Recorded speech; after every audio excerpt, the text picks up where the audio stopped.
This time on Motorweek 90, the Lincoln Town Car turns into a modern design. We mark the turn of the season with a look at the 1990 GM cars. Pat Goss takes a look at your car's alignment needs. And Craig Singhas needs to sit on a pillow after America's longest vintage auto race. So come drive with us next.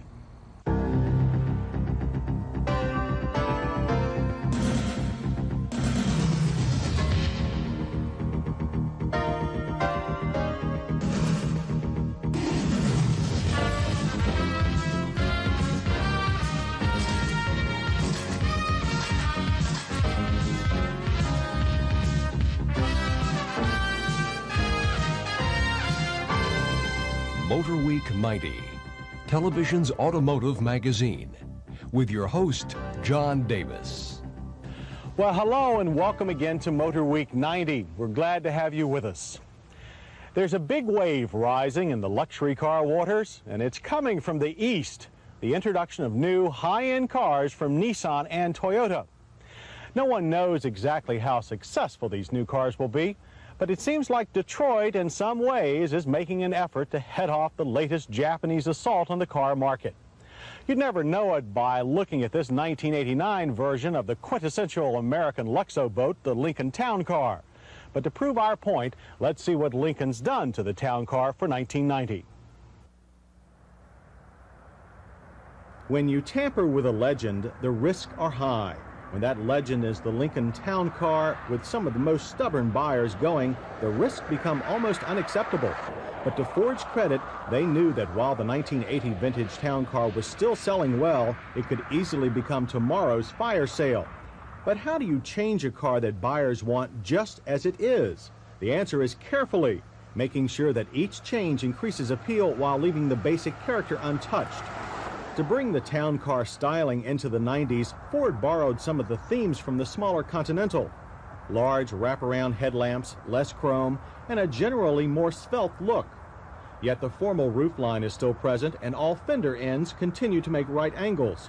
The result is a conservatively modern yet extremely rich-looking big car that is actually longer and taller than last year. In the restyling, Ford attacked two big negatives of the old design: drag and noise. Extensive wind tunnel shaping and such details as flush door handles and glass resulted in 20% less wind resistance.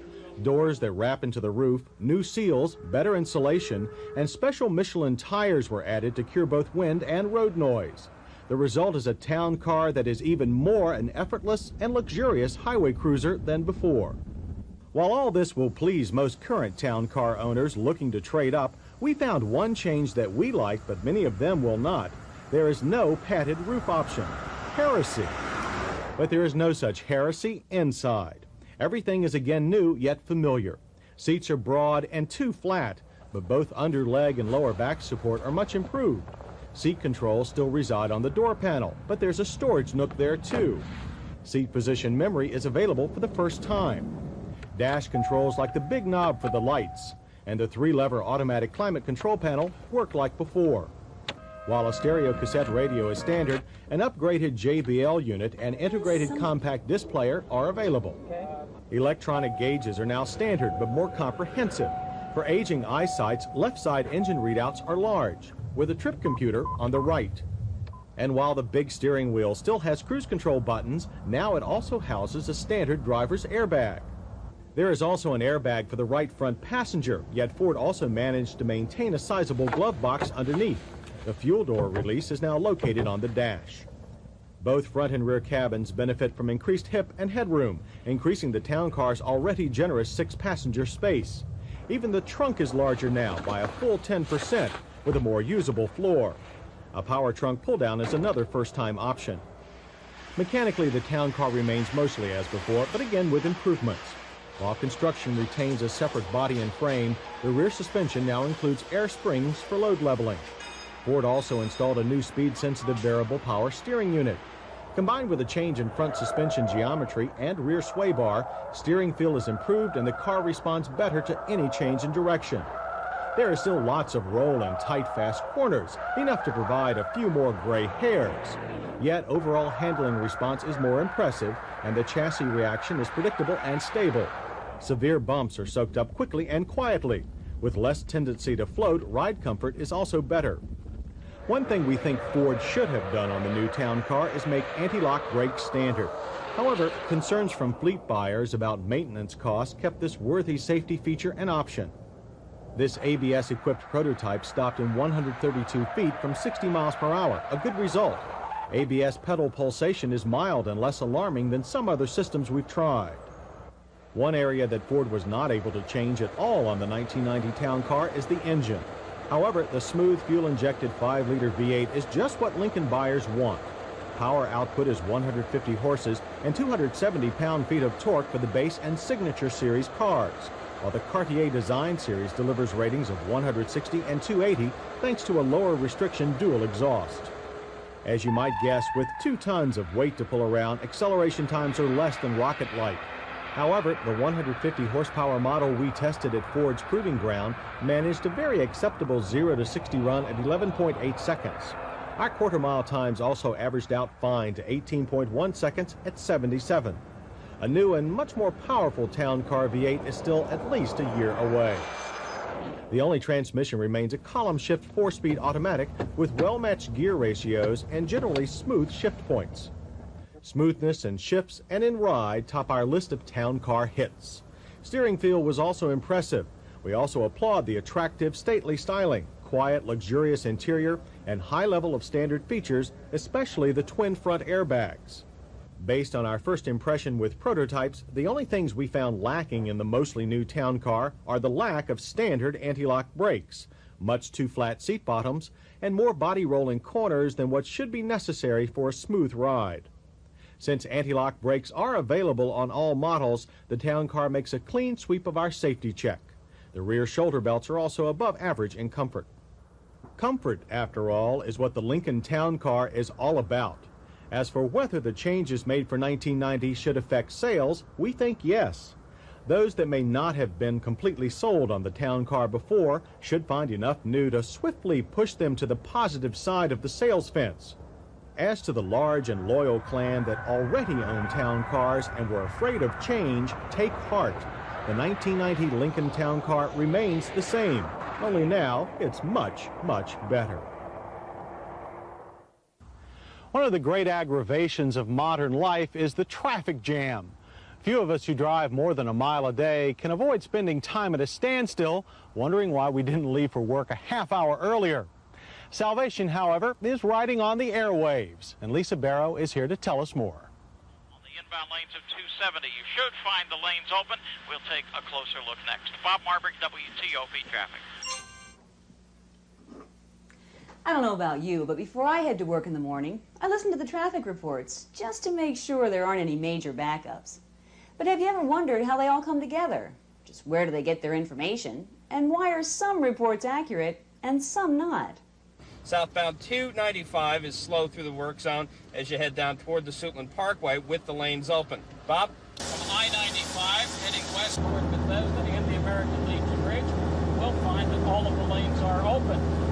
The traffic team of Bob Marburg and Jim Russ of WTOP in Washington, D.C. begin their day with the start of rush hour. Jim covers the traffic from his car, while Bob gets an overview of the Beltway from the airplane.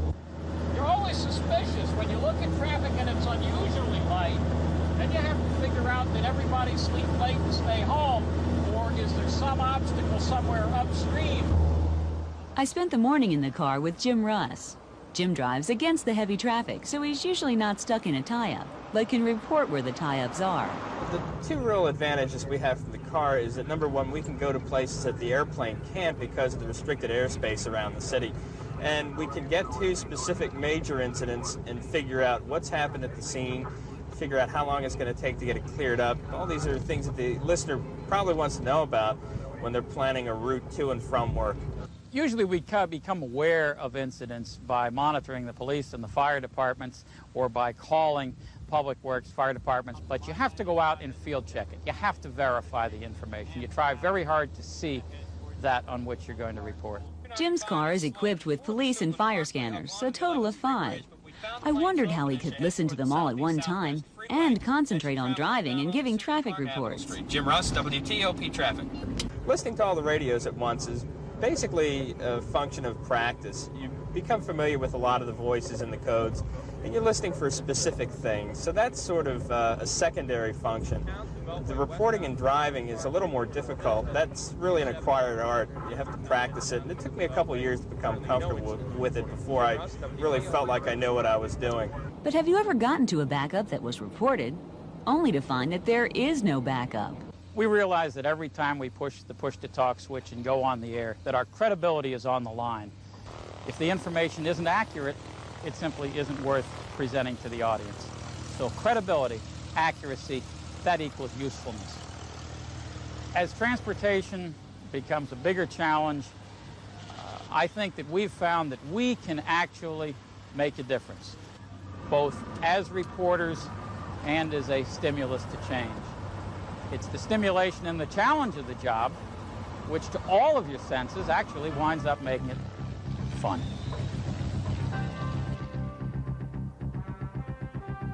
Pace Cars of the Indy 500 is a wonderful piece of brickyard memorabilia.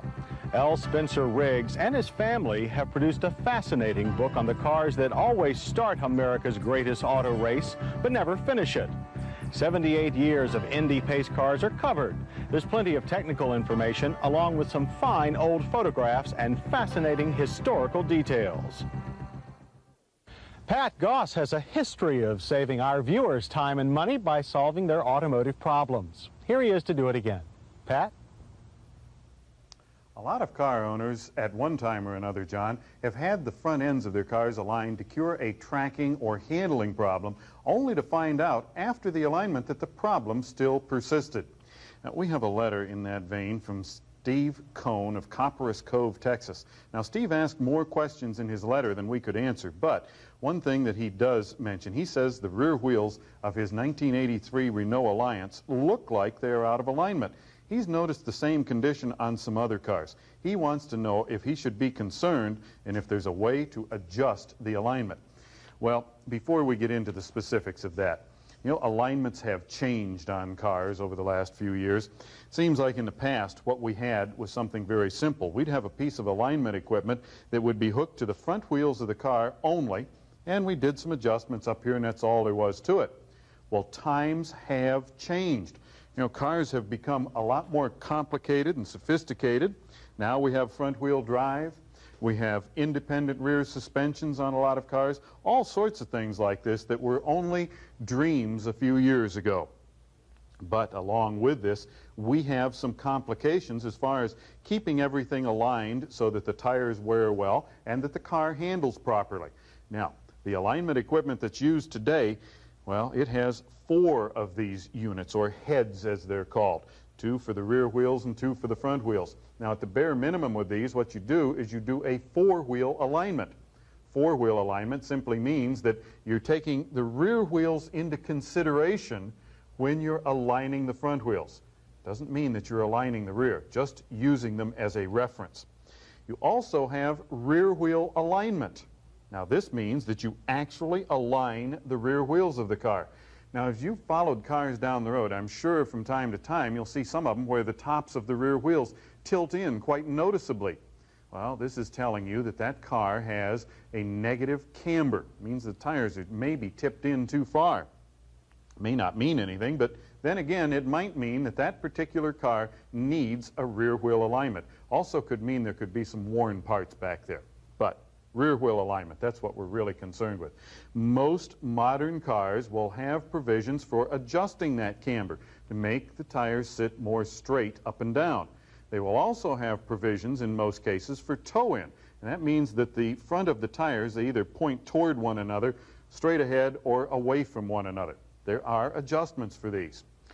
Okay, but you say, I have a front-wheel drive car. I've been underneath it when it's been up in the air having service done on it. I've got a solid axle in the back of it. You can't align that, can you? Sure you can in virtually all cases. See, this is a rear axle out of a front-wheel drive GM car. And how do you align it? Well, very, very simply. You get all the equipment hooked up on it, and then inside the brake mechanism there are bolts that hold the spindle or the bearing, whatever you want to term it, or whatever configuration your car has, but there'll be bolts that will loosen that, and then the wheel can be moved around like this. Okay, but what good does that do us? Well, we have shims, just like this. These shims are designed so that they fit in between the spindle and the axle. They will establish the proper attitude of the tire. You tighten everything down, and you have done a rear wheel alignment. Now, the things that you need to look out for, you have to make sure that the place that's doing your alignment, that they have a piece of equipment such as we see here. It will read front and rear wheels. It will read all sorts of different things that are vital as far as the alignment of a car are concerned. If the shop that you're going to doesn't have modern equipment like this, find one that does. If you have a question about your car, I would love to hear from you.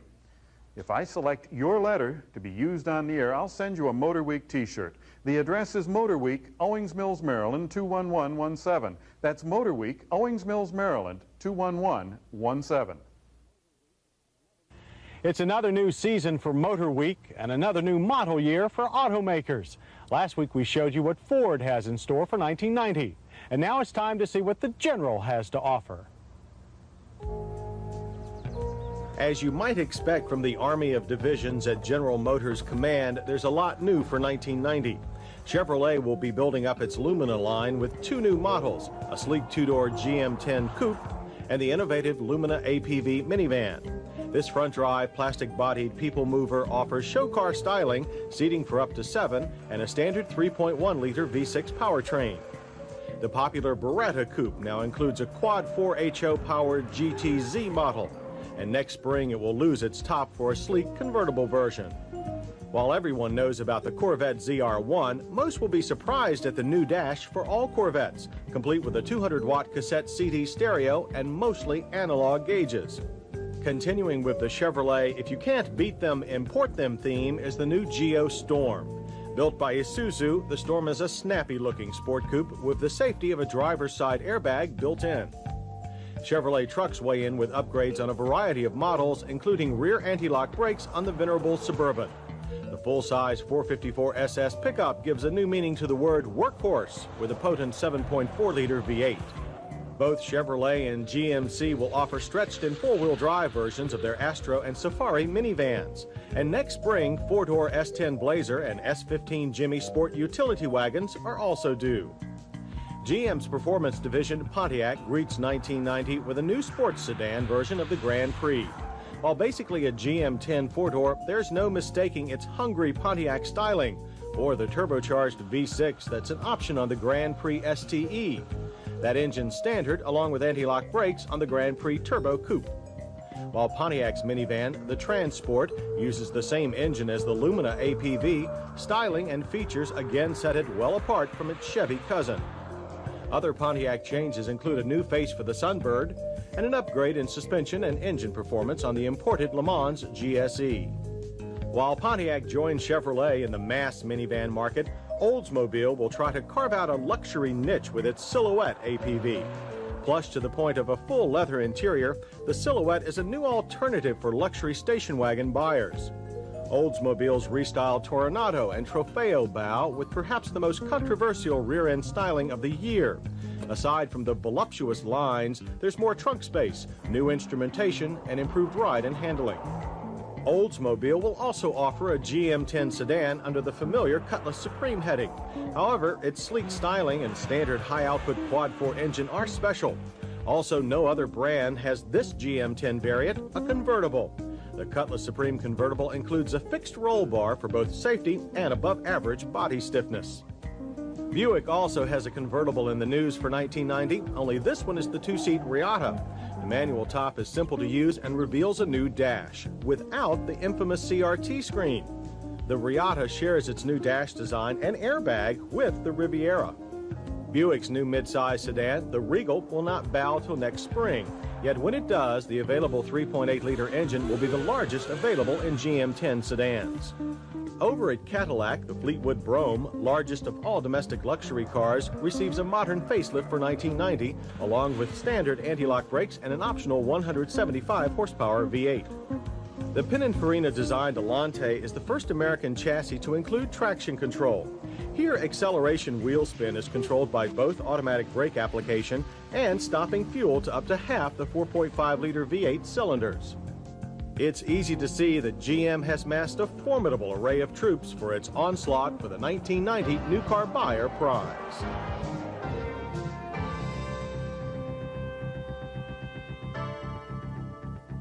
Our car of the week is a 1956 SR2 Sebring Race Corvette.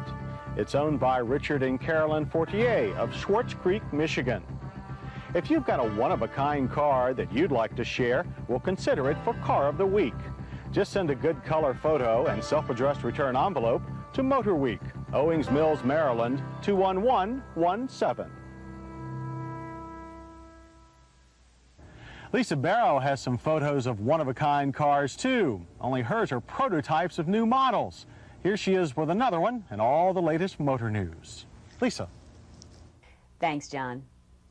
As we've just seen, GM is bringing out 3 slick new minivans, but the general styling has failed to inspire the folks at Chrysler. That company is working on its second-generation minivan, and this, believe it or not, is it.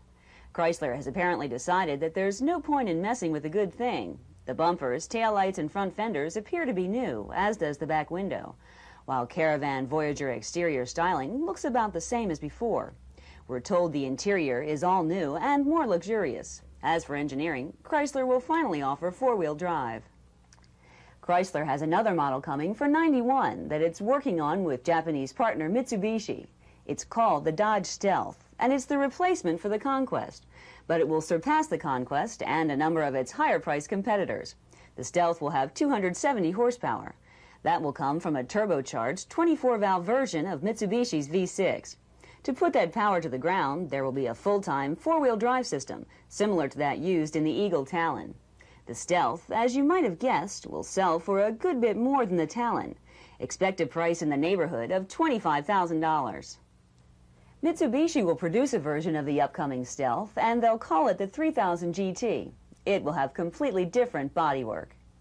And finally, Daihatsu and MGM United Artists Communications have jointly announced a resolution of the dispute between them over the use of the name Rocky on Daihatsu's upcoming sport utility vehicle. If you'll remember, MGM United Artists had threatened legal action against Daihatsu if they introduced their new vehicle under that name. Daihatsu blinked, canceling the vehicle's introduction. Daihatsu has rescheduled introduction of the vehicle under the name of Rocky for later this year.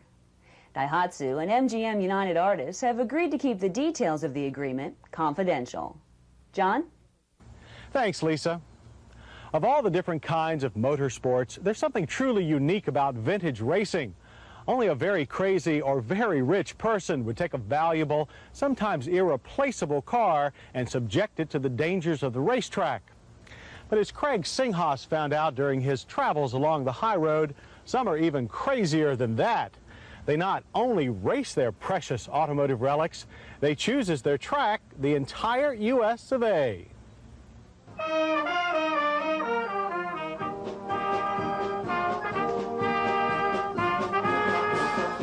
Everybody enjoys a good cross-country trip, say from Norfolk, Virginia to Disneyland in California. If you're doing it in a pre-1940s car, though, well, that's another story. That's the Great American Race.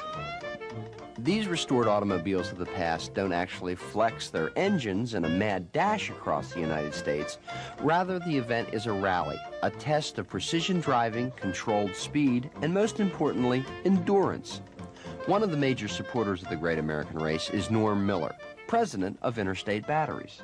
Well, the two big factors, and one real dear to my heart, is the family aspect. I had no idea when I got into it that this thing was going to promote family participation in we have grandmothers and grandfathers and grandchildren and father-in-laws and fathers, all this jazz, all in these different cars. Now, with 120 different cars to choose from, I was confident that I could hitch a lift back to our home base in Baltimore. All I needed was a ride, and the guys at Goodyear were gracious enough to extend the luxurious accommodations of their 1917 Packard truck, the Wingfoot Express. Little did I know that that meant traveling cargo style. As we left with a flourish and fanfare, Wingfoot driver Jack McGrath explained what was in store for the day ahead. What it is speed distance rallying, and the entire course is measured out to within a couple of feet. And they know exactly how long it will take and how far we have to go, and we just have, all we have for information is the speeds. We don't have any way to measure the distance. So we have to maintain the speeds and know exactly how fast we were going for how long at all times. That's amazing. While my brains were being scrambled in the back of the Wingfoot, these guys could figure out where they were going and what kind of scheduled time they were making with only the use of a speedometer, a stopwatch, and pencil and paper. Much of the thrill of the Great American Race is knowing that we were part of an entourage of some of the greatest names in antique auto collecting. Names like Buick and Packard and Bugatti. I'm not an old car person as far as a collector and whatever, but I think that the Great American Race has really brought a lot of national attention to the old car hobby. Most times people have to go to museums or shows or whatever to see these wonderful, magnificent old cars. Makes one wish we could stop and say hi and sign a few autographs. Unfortunately, that demanding schedule usually meant that rest stops left just enough time for a quick gas fill-up. And you'd better not be dallying around when they're ready to go. Of course, by mid-afternoon, I was looking like I needed restoration more than any antique car. I guess the Wingfoot and the other vehicular participants could deal with the heat and bumps far better than I could. So naturally, when Baltimore's skyline came into view, I was anxious to plant my traveling feet on familiar sod. That was great. I mean, hot, but great. The finish line was warm with tons of spectators, both young and old, eager to greet the participants and take a look at history on wheels. The first leg was over, and while I would be snuggled in bed the next morning, these pioneers would be up and eager to tackle the mountains and deserts and challenges of nature. Their motto, to finish is to win.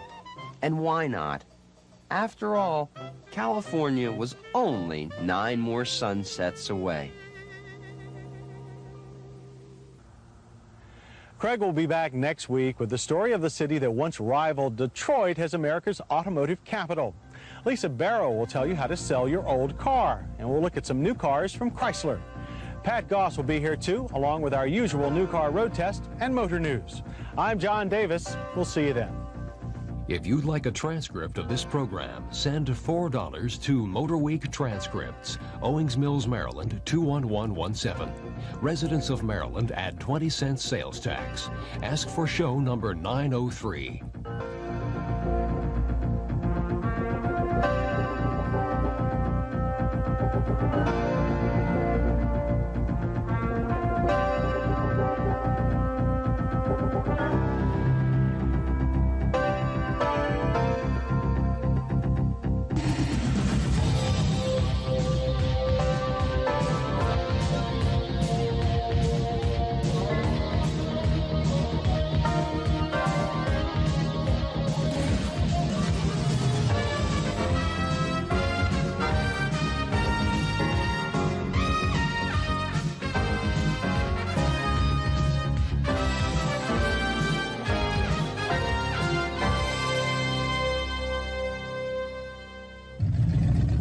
Motorweek is a production of Maryland Public Television.